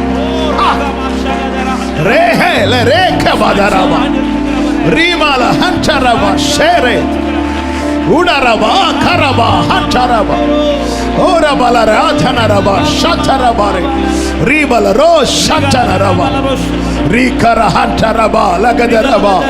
ஹalleluya, ஹalleluya. கர்த்தர் இறங்கி கிரியை செய்ய போகிறார். ஆமென். விசுவாசத்தோடு சொல்லு சகோதரா, நான் சாட்சி சொல்ல போகிறேன். ஓ, நான் சாட்சியாய் மாற போகிறேன். ஜீசஸ் நன்றி அப்பா. ஆமென், ஆமென், ஆமென். பரிசுத்த பிதாவே, நல்ல தகப்பனே, எங்க மேல நீங்க பாராட்டின கிருபைகளுக்காக, அன்புக்காக, உங்க நேச கொடியை பறக்க விட்ட தயவுக்காக நன்றி. கிருபையா உங்க சமூகத்தில் கொண்டு வந்து பாட, துதிக்க, ஆராதிக்க வைத்தீரே. ஸ்தோத்திரம். உடைய வார்த்தைகளை கொண்டு இடைப்பட்டீர், பேசினீர். நன்றி அப்பா. ஆண்டவரே, யார் யார் விண்ணப்பங்களை கண்ணீரா உங்க சமூகத்தில் வைத்தாங்களோ, ஆண்டவரே நீ சாட்சியை நிறுத்த போகிறீர். ஸ்தோத்திரம். நம்ப பண்ணினது நீங்க, நம்புறவங்களை வெட்கப்படாம காக்குறதும் நீங்க. கர்த்தாவே நன்றி அப்பா. மகிமை கனம் உமக்கே செலுத்துகிறோம். உடைய பிள்ளைகளை சமாதானத்தோடு அனுப்பும் இயேசு கிறிஸ்துவின் நாமத்தில் பிதாவே, ஆமென். சேர்ந்து சொல்லுவோம். என் ஆத்துமாவே கர்த்தரை ஸ்தோத்திரி, என் முழு உள்ளமே அவருடைய பரிசுத்த நாமத்தை ஸ்தோத்திரி. என் ஆத்துமாவே கர்த்தரை ஸ்தோத்திரி, கர்த்தர் செய்த சகல உபகாரங்களை மறவாதே. ஆமென். நம்முடைய கர்த்தராகிய இயேசு கிறிஸ்துவின் கிருபையும், பிதாவாகிய தேவனுடைய அன்பும், பரிசுத்த ஆவியானவருடைய ஐக்கியமும் சிநேகமும் பாதுகாவலும் நம் அனைவரோடும் எல்லா பரிசுத்தவான்களோடு கூட கர்த்தருடைய வருகை மட்டும் தங்கி இருப்பதாக. ஆமென். ஹalleluya. God bless you.